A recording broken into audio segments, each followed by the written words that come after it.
ये मन है क्या?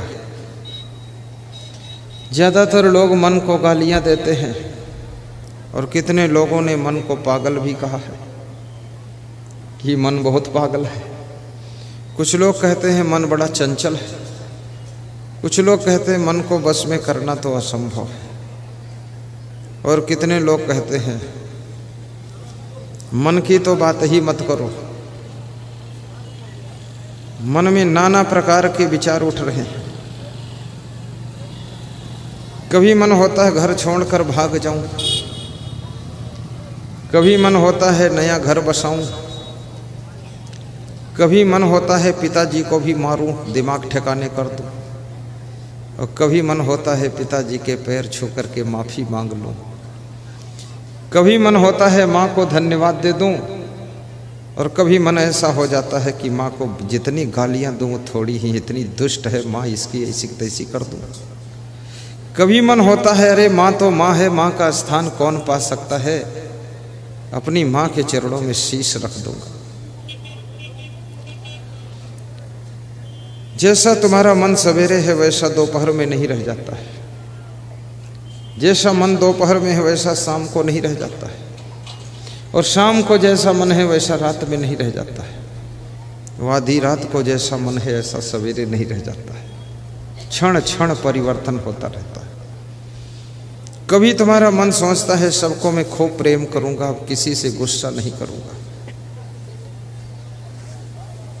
दूसरे दिन तुम्हारा मन सोचता है किसी को छोड़ूंगा नहीं, सबको ठोक कर सही कर दूंगा। कभी तुम्हारा मन कहता है अरे जिंदगी में कहाँ तक मेहनत करूंगा, अब आराम करूंगा। और कभी तुम्हारा मन कहता है कि अरे कुछ करके दिखा दूंगा दुनिया को कि मैं भी कुछ हूँ, कीड़े मकोड़े जैसा नहीं हूँ, कुछ करके दिखा दूंगा। कभी मन कहता है कुछ अलग हट के दिखा दूंगा, कभी मन होता कि कुछ अलग करके दिखा दूंगा, और कभी मन होता है साधु संत बन जाओ, झंझट से छुट्टी मिल जाए, शादी वादी के चक्कर में मत पड़ो, सब लफड़ा है, खाम खा पत्नी पतना, कुछ शांति नहीं इसमें है। कहाँ लिए लिए घूमोगे राम डोल ताजिया, ये पत्नी के चक्कर में पड़ गए तो फालतू पिस जाओगे। बिल्कुल दुई पाटन के बीच में साबुत बचा न कोई, निकलो बाहर भागो यहाँ से। कभी मन कहता है अरे साधु वाधु नहीं बनूंगा, शादी करूंगा, कोई अच्छा पति ढूंढूंगा, कोई अच्छी पत्नी ढूंढूंगा। सभी तो अच्छा ही ढूंढ रहे हैं तो बुरा कौन लेगा। सबको अच्छी पत्नी चाहिए, अच्छा पति चाहिए, तो जो कम अच्छे हैं वो किसके हिस्से में जाएंगे।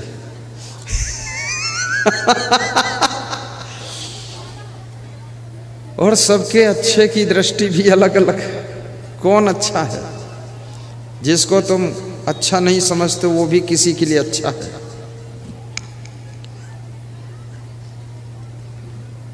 और अच्छाई देखने का अंदाज भी अलग अलग है।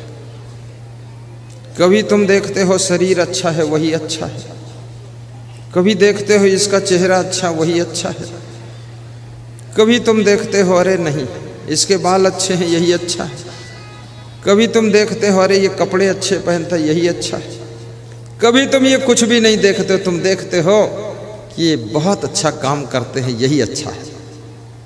और याद रखना अच्छे की परिभाषा भी सबकी बिलग बिलग होती है। ये मन चंचल ये मन चोर।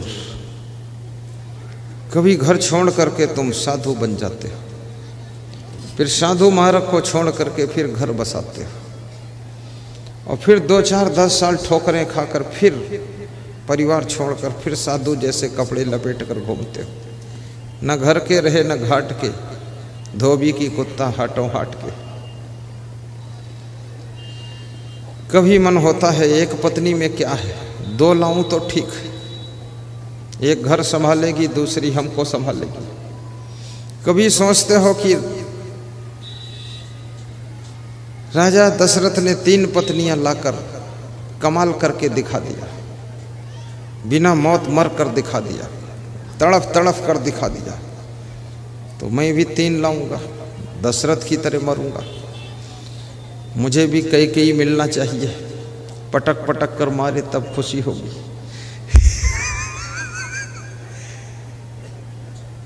कभी ऐसा मन हो जाता है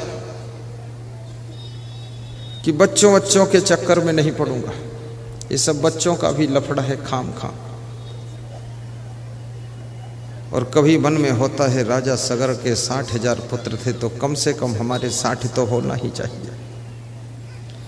सरकारें परेशान हैं, जितनी रोड की चौड़ाई बढ़ाती है उससे ज़्यादा लोग जनसंख्या बढ़ा देते हैं। सरकार जितना मजबूत पुल बनाती है उससे ज़्यादा ओवरलोड उस पर निकलते हैं, पुल धंस जाता है। और सरकार जितने शौचालय बनाती है उससे ज़्यादा टट्टी करने वाले पैदा हो जाते हैं। सरकार को भी फेल कर दिया हिंदुस्तान की जनता ने। और हमारे देश की सरकारें भी बहुत अच्छी हैं, मज़ेदार है। तुम्हारे खाना से लेकर दवा खाना तक, दवा खाना से लेकर पाखाना तक, और पाखाना से लेकर मरना तक सब इंतजाम सरकार करती है। तीर्थ यात्रा भी सरकार कराती है कि तीर्थ में जाओ, गंगा नहाओ, जमुना नहाओ, चारों धाम देख लो, उधर ही तर जाओ, उधर ही मर जाओ, लौट कर मत आओ हिंदुस्तान में दुष्टों, तीर्थ में जाओ, उधर ही खत्म हो जाओ। सरकार तीर्थ नहाने भेजती, किराया भाड़ा देती है। लेकिन सरकार कोई काम करती है तो व्यर्थ में नहीं करती, अपने स्वार्थ में करती है।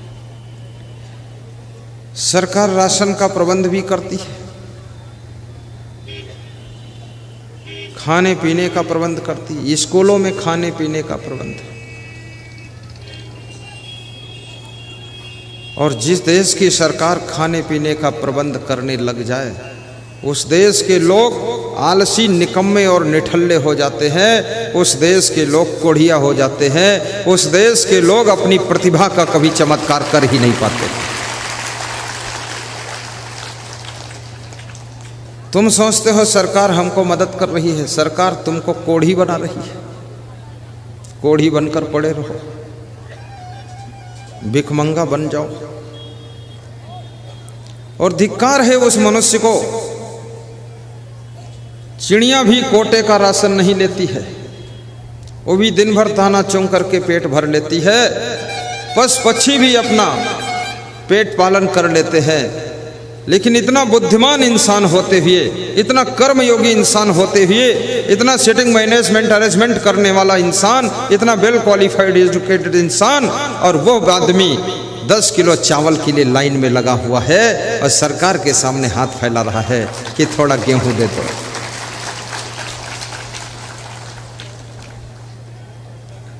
यही देश का विकास है क्या कि तुम भिखमंगा हो गए, ये विकास हुआ है? मुझे तो नहीं लगा कि विकास हुआ है, लेकिन तुम इसी में राजी हो, इसलिए यही विकास मान लेता हूं मैं भी कि तुम राजी हो तो हम क्यों उसमें टेंशन लें। पर आदमी को सब कुछ दे देना चाहिए। 2 चीजें उसको कभी मत दो आप। वो आदमी अपनी प्रतिभा का प्रयोग करेगा, वो आदमी योग्य बनने के लिए तैयार होगा। नंबर 1, आदमी को भोजन नहीं देना चाहिए। जब भूख लगेगी तो तलाश में जुट जाएगा, क्या खाऊं, क्या करूं। नंबर 2, आदमी को कपड़ा बिल्कुल मत दो पहनने के लिए, नंगा घूमने दो इस बैल को। ये 2 चीजें तुम नहीं दोगे, ये शर्मिंदा होकर, परेशान होकर काम करना शुरू कर देगा। और जिस देश के लोग काम करना शुरू कर देते हैं, जिस घर के लोग टोटल टू टोटल काम करते हैं, जिस आश्रम के साधु टोटल खूब काम करते हैं, वो आश्रम गरीब नहीं रह सकता है, वो देश गरीब नहीं रह सकता है, वो लोग गरीब नहीं रह सकते हैं। उनको फिर किसी को देने की जरूरत नहीं है, वे स्वयं देने लायक बन जाते हैं और दूसरों की सेवा करने लगते हैं।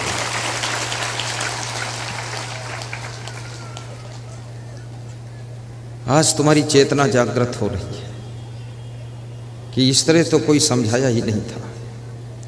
और फिर सरकार के पास बजट भी सीमित है, दवा खाना भी फ्री, खाना भी फ्री, पाखाना भी फ्री। अब तुम्हें करने की जरूरत क्या है? आखिर इतनी बुद्धि तुम्हारे पास है, ये किस काम आएगी? धीरू भाई अंबानी ने अपनी बुद्धि का प्रयोग किया, विश्व के उद्योग के जगत में उनका अच्छा सा नाम हुआ और कम से कम 1 करोड़ लोग मुकेश अंबानी, अनिल अंबानी के पास में सर्विस करते। रतन टाटा और उनके पिता आदि ने बुद्धि का प्रयोग किया, मेहनत किया, सेटिंग किया, मैनेजमेंट किया। बेंगलोर में उनके पास में 2 सॉफ्टवेयर कंप्यूटर की कंपनी है जिसमें 9 लाख लोग सर्विस करते हैं। Tata Indicom, Tata tin shed, Tata truck, जिसमें करोड़ों लोग सर्विस करते हैं। जब तुम अपनी बुद्धि का सही प्रयोग करते हो, जब तुम अपनी ऊर्जा का सही प्रयोग करते हो, जब तुम अपने माइंड का और नेत्रों का सही प्रयोग करते हो, हाथों की मेहनत का सही प्रयोग करते हो, याद रखना तुम अपनी बुद्धि से ऐसे कार्य करके दिखा देते हो कि लाखों करोड़ों लोग तुम्हारे दिमाग से पैदा हुई रोटियों को खाकर आनंद करते हैं, उनके भी परिवार पलते हैं, उनको काम मिल जाता है, उनको नौकरी मिल जाती है।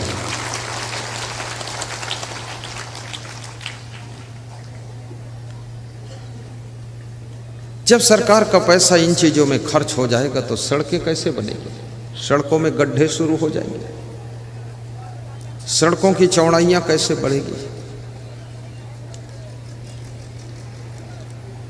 और राजनीति इतनी कठिन हो गई। विधायक वही बनेगा जो तुम्हारे यहाँ शादी में आए, विधायक उसी को तुम बनाओगे जो तुम्हारे यहाँ कि कोई मर जाए तो उसमें भी खड़ा हो जाए। विधायक वही बनेगा जो व्यक्ति तुम्हारे यहाँ मुंडन में भी आ जाए, जो तुम्हारे द्वार पर जब चाहो खड़ा हो जाए। पर मैं उसको विधायक पसंद नहीं करता।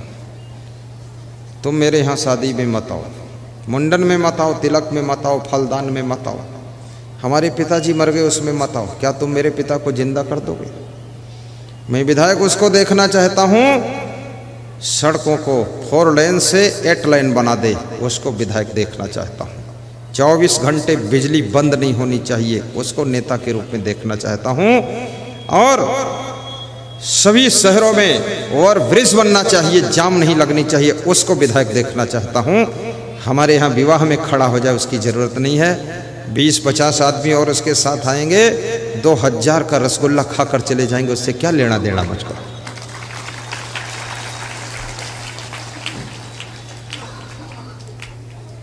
और सभी नेताओं को तुम अपने घर पे खड़ा रखोगे, विवाह में खड़ा रखोगे, तो ये काम कब करेंगे? ये जिस काम के लिए इनको चुना गया वो काम करने दीजिए। जैसे आप मुझको इधर उधर घुमाते रहे तो मैं प्रवचन कब करूंगा? मुझे जिस लिए आपने बुलाया है उस कार्य में मुझको लगाइए।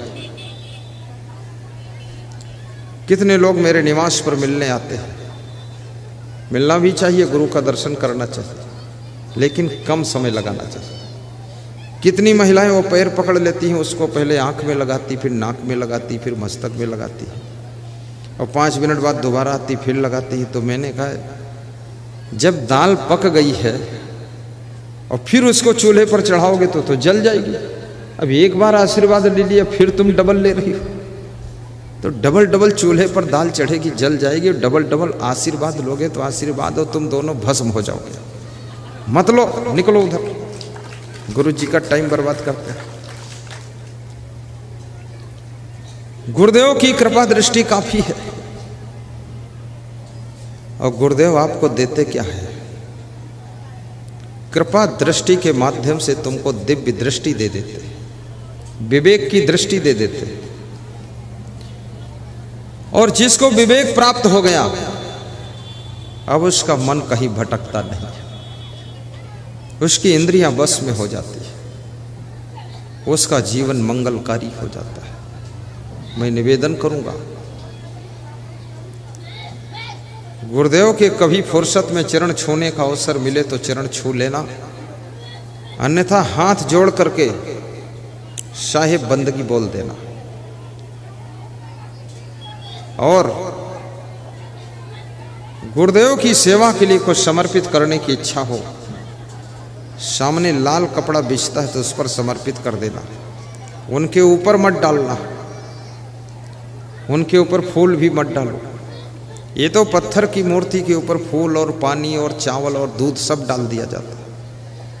ये गुरुदेव तो जीवित मूर्ति है, इनके ऊपर दूध पानी चावल और शक्कर और पपीता सब डाल दोगे तो गड़बड़ हो जाएगा। थोड़ा विवेक करो। और गुरुदेव की वाणी ध्यान से सुनो। धीरे धीरे सुनते सुनते जब तुम्हारी श्रद्धा बढ़ जाएगी, आशीर्वाद मिलना शुरू हो जाएगा। अभी मेरे पास में मुजफ्फरपुर से फोन आया था, बोले गुरुदेव से बात कराओ। तो मैंने कहा मैं गुरुदेव ही बोल रहा हूँ। बोले तुम गुरुदेव नहीं हो, तुम कोई और देव हो। तो मैंने कहा मैं गुरुदेव हूँ। बोले आप गुरुदेव कैसे हो? आप प्रवचन में जब बोलते हो, प्रवचन करते हो तो वो आवाज़, वो बुलंदी कुछ अलग रहती है। हमने कहा अर्जुन जब महाभारत युद्ध करता है तब धनुष बाण चलाता है बुलंदी से, घर में थोड़े चला देगा। तो व्यास गादी पर वो बुलंदी करता हूँ, अब हर समय बुलंदी करूँगा तो ठीक थोड़े है। थक भी जाता हूँ, धीरे धीरे बात करता हूँ। बोले तुम गुरुजी हो नहीं। तो हमने कहा तुम्हारी बात गुरुजी से नहीं हो पाएगी, क्योंकि मैं ही बोल रहा हूँ, विश्वास ही नहीं कर रहा। बड़ी मुश्किल से भरोसा किया। बोले कुछ कुछ लग रहा है वही हो। फिर बोला मेरा नाम रमाशंकर है। हमने कहा अच्छी बात। बोला मैं बेहद गरीब हूं गुरुदेव, 2-2 घंटे आपका प्रवचन सुनता हूं और प्रवचन सुन करके ऐसा आशीर्वाद मिला है कि अब अमीर होना शुरू हो गया है। जैसे बताते हो उसी तरह से करना शुरू कर दिया और जिंदगी की लास्ट तमन्ना यही है कि एक बार तुम्हें बुलाकर प्रवचन करा दूं, बस यही तमन्ना है। गरीब लोगों के अंदर भी ये तमन्ना हो रही है।